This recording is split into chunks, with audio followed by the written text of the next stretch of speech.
Evening and welcome to BackChat. I'm your host, Timbo Madima. This evening we're chatting to a new sensational jumper. He goes by the name of Raats. He is with us this evening, and I believe it's going to be a good one. So if you're joining in, welcome everybody, and we're going to have a good time. So make sure if you have any questions, anything that you want to ask Brian, feel free. This is a conversation, it's a chat, it's not an interview. So yeah, don't be afraid to interact with this one. He's a young man, talented, and let's see what the future holds. I see Mr. Glenn Bentley is in the building. Brian also just jumped on. Carmen Fushia, I see you. Welcome, guys. I'm going to send Brian. Get started. Chobela, Dumelang. Goeienaand. Yo, Brian. Hoe gaan het? Ja, lekker man. Hoe gaan het met jou? Goed. Good.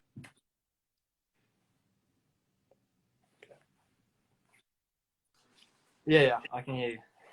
How was the year started, man? Compliments for the new year. Hopefully it's a good one and you will enjoy it to the maximum. Yeah. How do you feel? Thank you. A little bit rusty, you know. Still getting used to this year. Nah, that's good, man. All right. I think whilst the people are logging on, I'm going to do a quick introduction. But before we do that, let me just welcome a few people. If you see somebody on here that you want to say hi to, you can do that. I see Dario, Matao, welcome to you. Vault Ruben van der, I don't know who that is. Ruben JJ van der Holt, welcome to you. Kaman Fushia, Karawo Siseke, welcome. Dion Bota. Hello, guys. Good to have you guys here with us, as well as Dieter Kuhn, Yanis. Welcome. All right, my man. We're going to get started. Obviously, limited time, and you want to get right into it.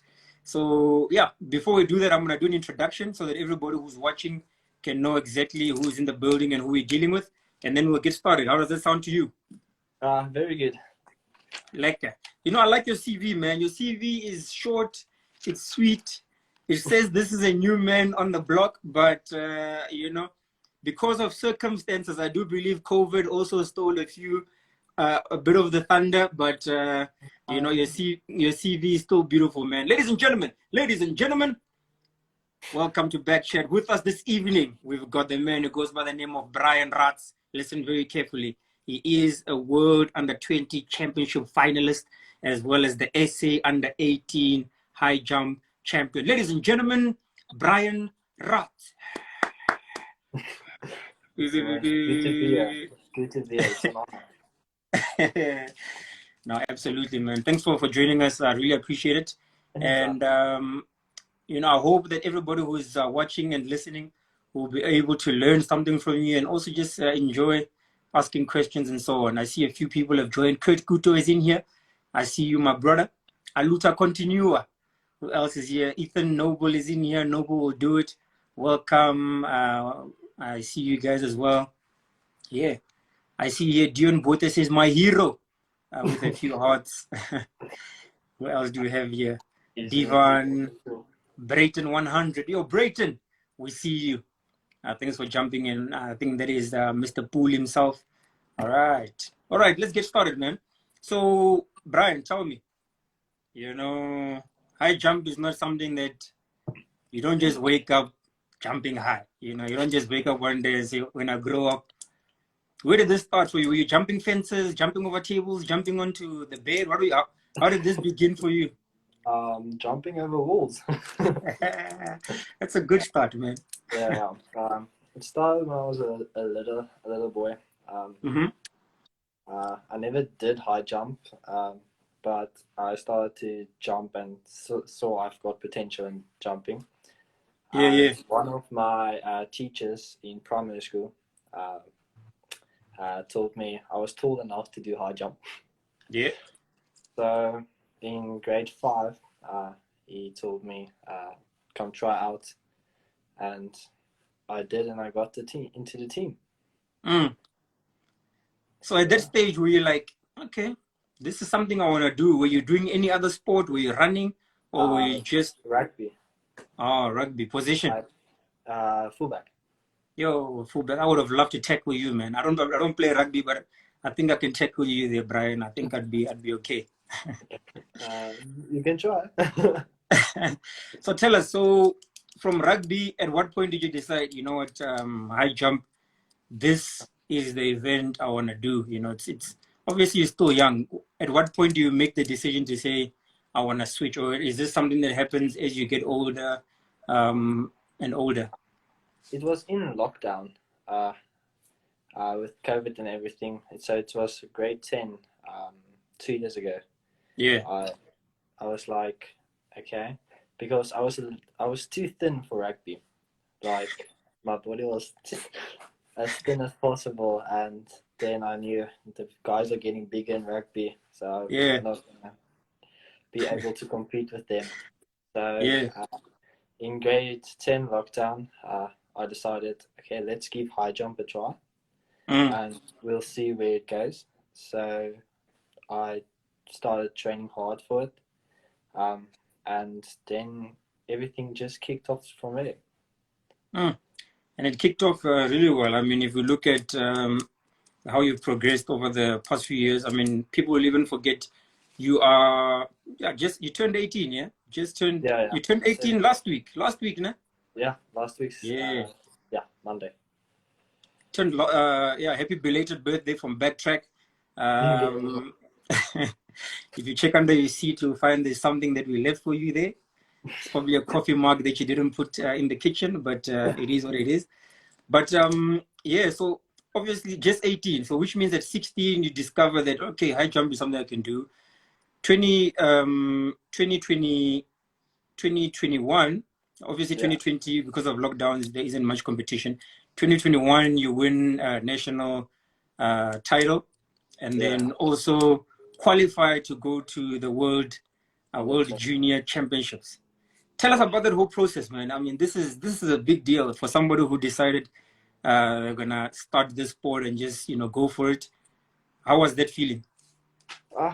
The under 20 championships, junior championships was a stressful thing because I'm new to it, so I don't know what to expect and everything. And me and my coach trained hard for it. But on the day, it wasn't my day. Everybody gets those days. Of course. But it was a fun experience. I learned a lot. It helped me for this year, for this World Junior Championships this year. Yeah. So I know what to expect now. Hopefully there would be a crowd. So we'll see. Maybe I can perform. But at the moment we are working hard, pushing it for it, and yeah. It will happen, man. I believe, remember, you're going to World Junior Championships. You're just 18 years old. You came out of a lockdown year. Now you're back into competition. You're jumping big, man. Personal best of 220. Going into World Junior Championships, that has you tied at 4th place. You're sitting nice. Obviously, there's expectations, but, the only way to learn from a championship is to be at a championship. There's no other shortcut towards it. So, man, I think big ups. It was a brilliant season, and you got a PB, went to international competition. So it's only up from here, man. It can only get better, and you get to go back to World Juniors again this year, which is gonna be at your advantage, Yeah, this year, it's my year, so I'm working for it. Yeah, I don't think anybody is working as hard as me right now. Come on. Working 4 times a day. Waking up at 3:30 in the morning, gymming, late nights. Come on. It's been hard work now. All right, you hear that, ladies and gentlemen? This man is putting in the work. This thing don't happen. When you see him sailing over that bar, it doesn't just happen. It's a lot of hard work, and I like that you mentioned that. Because I think sometimes there's a tendency to just rely on natural talent, which is good, but at the end of the day, as an athlete, you always have to do your extras to make sure that you keep getting better. Yeah. Let's do a few more welcomes here. Let's see who else is in here. Raats, Danielle, welcome to you. I see Speecho is in here. Kiggs, the high jumper. Keegan, you still need to come and talk to us here. He's on here. Who else is on here? We've got Landy, Johan, UNA, UNA Fenter is in here. Dion Bueta, welcome guys, welcome. Anybody else? Benjamin, I see you, Benjamin. MC Tony is in here, as well as I saw Cape Milers Club, the guys who are hosting the races. Welcome to you. All right, let's continue. Anaso Jobodwana. Oh, Mr. Breaking 50. Anaso, we need to get you back on here so you can tell us about Breaking 50. All right, Brian. So world champs, you go there, you get an experience. It's obviously mentally, there's a mental shift that happens.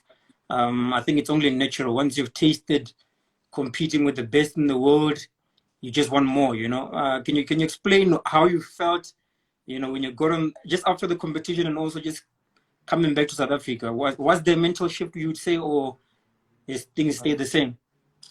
There was definitely a mental switch. When the competition ended, I was gutted that I didn't do better. So when I went to our place where we stayed, yeah, I sat in my room for about 10-20 minutes to think of what can I do better now. What steps are here from here on now.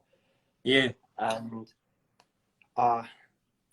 from there, I decided if I want something, you have to work hard for it. So yeah, when I came back, it wasn't even 4 days. Then I got started back training because to see that I still had a lot of work to do to be competitive in the under-20 championships. Yeah. So I decided rather start earlier than waiting like 2 weeks when other people can start working.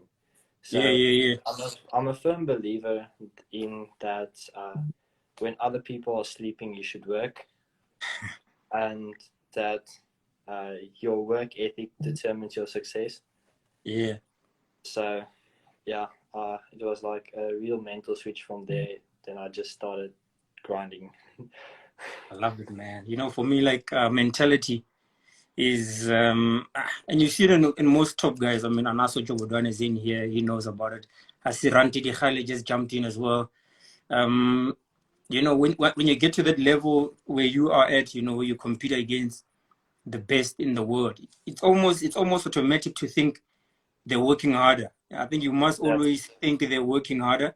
Even if you're working the hardest, you know, you must think, hey, if I rest today, obviously there's a balance. All I'm just saying is, you know, you don't want anybody to say they worked harder than you. You know, it's hard to measure because we're also different, you know. But at the end of the day, it's all about that personal drive, wanting it more than anybody else, you know. I think that's the most important thing. All right, role models. Do you have any role models? I've got two. Yeah. Keegan, who's here. Oh, big kids. He helped me through a lot when I was in lockdown. He helped me training everything, and Gianmarco Tamberi is, those two. Okay, big ups to Kicks. And Tamberi, you know, he's a beast as well. So yeah, man, it's so cool when athletes have local heroes. Like yesterday, Timothy came on, and he's one of the people he looks up to is Stephen Mukoka. And I mean, I think that's the nice thing in South Africa. We've got guys that are, you know, driven. Maybe we don't all have. Maybe all the athletes don't have. It's a fact. All the athletes don't have the right support, and they aren't the right structures in place for everybody to get to the top. But we get to the top either way. You know, you've seen what Brayton was able to do at under 18 level, as well as junior level. We've seen the Zenes, Sokis, all these guys, you know, they've done it. And on the top level, the guys are there. Akanis, the Anasos, all of these guys are doing it, man. So it's possible for a South African to do it, you know. And I was thinking, I don't know how far back your knowledge goes in high jump in South Africa. Do you know any of the legends of the high jump in South Africa? Give me one at least. History Kuta, Jacques Come on, Freitag. come on, man. Then there's Brayton, of course. He's a legend under 18. Then there's the one who jumped in 2000, and I think it was 2008, at the World Under 20 Championships. I don't know his name, but I know there was a person who jumped for us under 18. Okay. If I'll get that name also, I don't know. I don't remember 2008 as well. But yeah, Jacques Freitag, History Kluter. Ish, man, you know, I wish we could get them on BackChat. If anybody has their details, please, guys, I'd like to get them on BackChat. Those are legends right there, you know. So yeah, it'll be really good. But I mean, it's good, man. I think it's also important that you know the history of the sport. You know, it's very rare that you get an 18-year-old who knows of athletes that are probably twice your age who competed so many years back, you know. So big. Jumpers, basically. From 1992 and up, I can answer anything. Oh, what my man! I like it. Okay, I like that, man. All right, so going forward from here, you know, obviously the season is still early in the season. A lot of competitions coming up. Where are your goals at? Obviously, World Juniors, we can put that as your main beacon or your main, you know, goal for the year. But what else are your plans for the season? How do you and your coach plan for a season like this one? It's basically picking competitions correctly, because I know I can't perform every week back to back, because there's resting and stuff that needs to be done before to peak again at the same level I did. And then probably my goals for this few competitions that's ahead is get a nice season opener. What's nice? 226 maybe. Yeah. Say it with your chest. I'm jumping well in practice now. My practice PB is higher than my competition PB. And that's around last week. I jumped my practice PB of 224. And so it's 226. I think it's a good season opener. And then for Worlds, maybe 230, 233. That's what I'm talking about, man. To the jumpers out there, I hope you guys are listening, man. Keegan, let's go, guys. Where's Umpo? Links, where you at? Chris Mulea, where you at? Brayton, you heard. Let's go, guys. Let's get there 230. All right, I like that, man. Those are good goals to set because we haven't had a South African jumper jump 230. I know Chris Mulea has been knocking the likes of Mpo Links has been knocking, you know, the guys are consistent, jumping over 225s, just a little bit more, you know, and then 230. And I know once one guy does it, everybody's going to be there doing it, you know. So that's the goal. Your motivation. What do you think is your motivation for the sport? Still a long way to go. Like I said, 18 years old, man, you've got another maybe 10, 12, 15 years if you take care of yourself, that you still have to jump at a high level, maybe even longer. What motivates you to keep going? Probably to be better than I was a week before. So I take every week as a next step forward. So like last week, good training sessions, but I'm not satisfied. I want more out of it, and I crave more, if I can say that. People know me would tell you I'm around 7-8 hours on a track if I can. And yeah, my motivation is myself. I just try to be better every week, and hopefully it motivates me. Yeah, man, that's good, man. I think I like what you say, being better than you were last week, you know, because it's that simple, man. If you set small goals, actually, I mean, better than last week is it's a small goal, but towards the bigger picture. Last week, man, there's how many weeks in a year? There's just 52. You know, you have to be better than yourself just 52 times in a year, and you get to world record status. You know what I mean? Uh, That's the the plan. SA record. Let's talk about that. SA Uh, record for high jump in South Africa. I mean, it's 238. It's 238. 238, right? Jacques Freitag.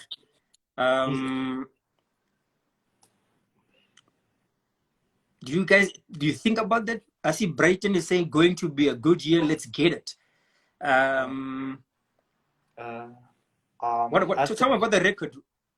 What as significance does the, it have in your mind and your life? I obviously every high jumper in South Africa wants it. Mm-hmm. Um, but like me and my coach talked I think it was 2 weeks back about Yeah, the SA record, and basically I still have a long career ahead of me. absolutely. Long. Uh, it's I'm not thinking about it this year, but if I can, then sure. If I knock on the door, as I say, I want to jump 230, 233. That's my main goal this year. And if I get close to it, I will be satisfied. But around next year, when I turn 19 and 20, we talked about then we're going for it. Pam pam pam. And man, I like it. I like it. I like it. I think it's what is impossible, guys. Let's be honest. It takes one person. We saw it in South Africa, man. One guy went under 10 seconds. Now we've got 6 guys who've been under 10 seconds. You know, one guy went under 20. Wade Fanika did it. Anaso Jobodwana did it. Clarence Munyai did it.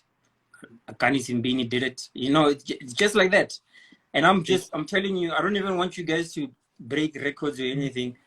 Once you guys hit that 230, it's going to change high jump again. I'm telling you now. It's going to just open up mental doors, and then you guys are going to be back rocking and, challenging for those titles. Because look, let's be honest. I mean, 230 is it's high, you know? And at a championship at any given time at 230, it gives you a chance, you know? It gives you a chance to be in the final and to compete for a medal. I think if one man can change it, then there's a lot of people who's going to be knocking on it or even breaking it. Yeah. Because when someone sees it the first time, then obviously their minds are going to switch and they're going to say it's actually possible to break it. So then maybe then that person it inspires the others to work as hard and to achieve at the top level. Yeah, absolutely. If you were to think at your short career, I mean, it's been a few years. I mean, youth level don't usually count it as much, but I mean, it's also important. It lays the foundation. What would you say for you was your most significant moment? Like what the moment you personally, felt was the most important moment so far in your high jumping career? Does worlds count? Because there's one moment in worlds I won't forget. All right, tell us.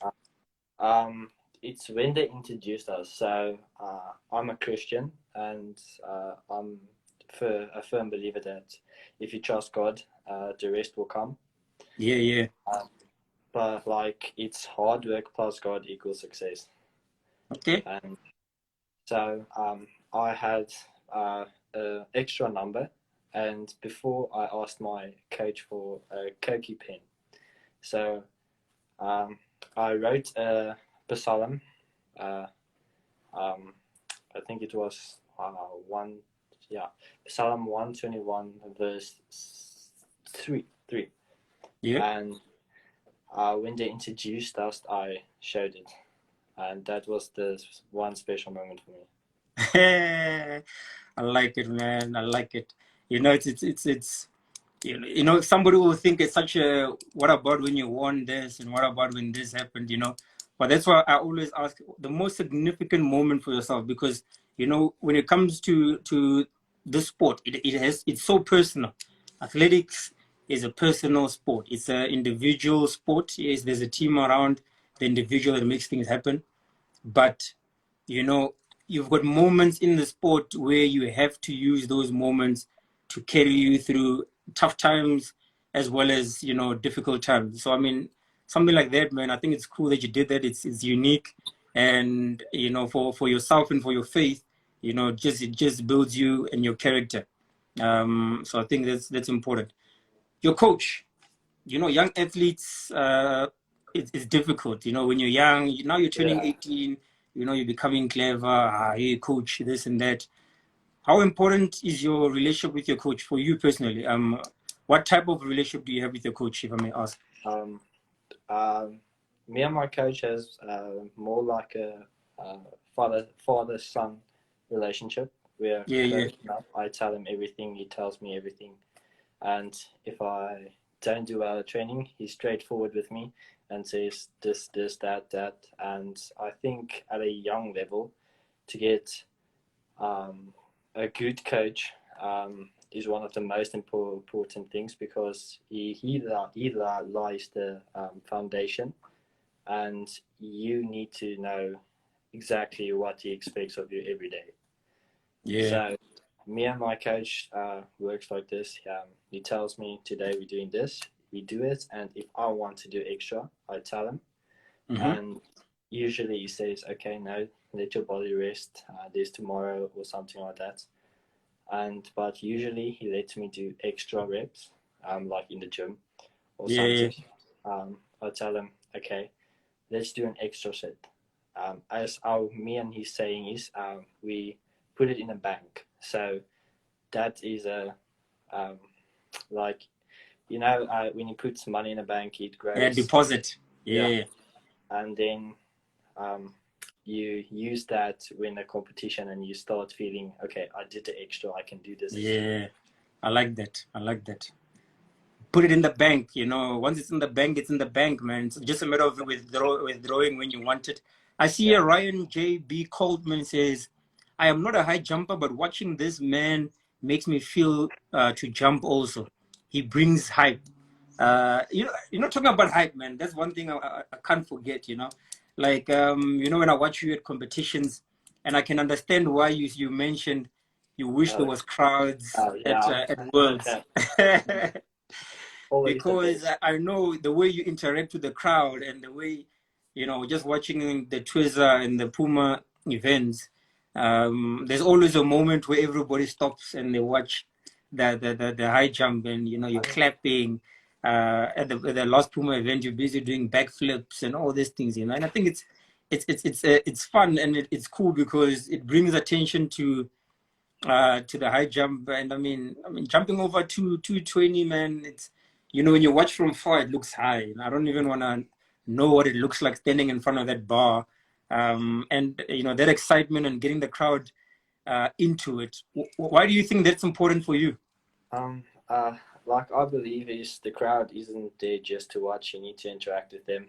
They need to. You need to show love that they are there, because Yeah, yeah, they yeah, bought a ticket and they are there to watch you. So I believe you entertain them while you're there, and it yeah, helps me mentally, yeah, because then you don't focus as much on the wrong things you did before the jump. You just do uh, the next jump. And usually, I only started it this year because I mean last year, sorry, 2021. yeah, yeah. Um, and since that, everything just went off, and I see it as my lucky charm.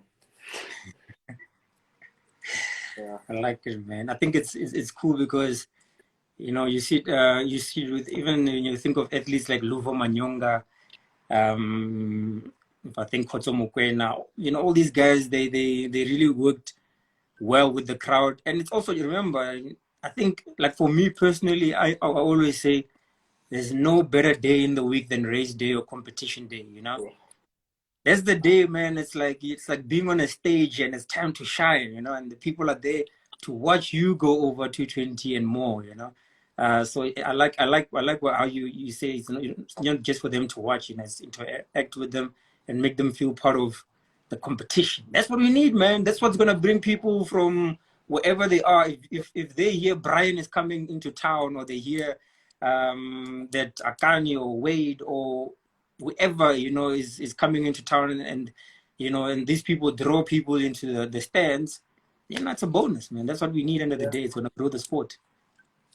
Yeah, no, on race day, I usually I tell my coach, okay, today is the day I feel well, so I'm gonna get the crowd behind me, and then I just go for it.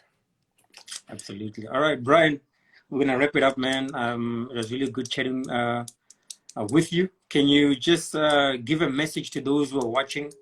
Maybe it's a future high jumper, or maybe it's just the people that are here that are supporting you and, you know, wanting you to be on top of the world. What message do you have for them? I appreciate everyone who supports me and loves me, um, and I hope you have a wonderful 2022, and that this year of athletics can go a little bit back to normal, and hopefully there's a lot of more crowds, um, and just work hard, you'll succeed. Absolutely, Trust man. I God. think absolutely, man. Trust God. Brian, I see Albert Brink says, Brian, yes, a legend. Um, keep it up, man. Keep working. All those goals and dreams that you have, you know, add on to them, man. Add on to them. Sandro Tomasini says, see you soon, Brian.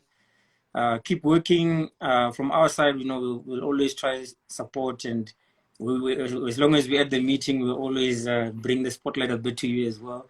So keep Thank you. shining, man. Keep entertaining, and yeah, have a good season. Thank you very much. Have a blessed 2022. Super duper. All right. Thanks a lot, Brian. I appreciate it. Ladies and gentlemen, you heard it straight from Brian himself. I hope you guys enjoyed the chat. We had a good time. We'll be back again later this week, and we've got a good one. Tomorrow, don't miss out the podcast, 6 o'clock. We've got Wenda Nell. She's going to be with us. You can watch on YouTube or Facebook. And then on Thursday, we've got Akani Simbini. So keep a lookout for that one. Don't miss it. Brian, don't miss it. You got to be on here. Watch it live. All right, guys, take care. Have a good evening. God bless. Sharp, sharp.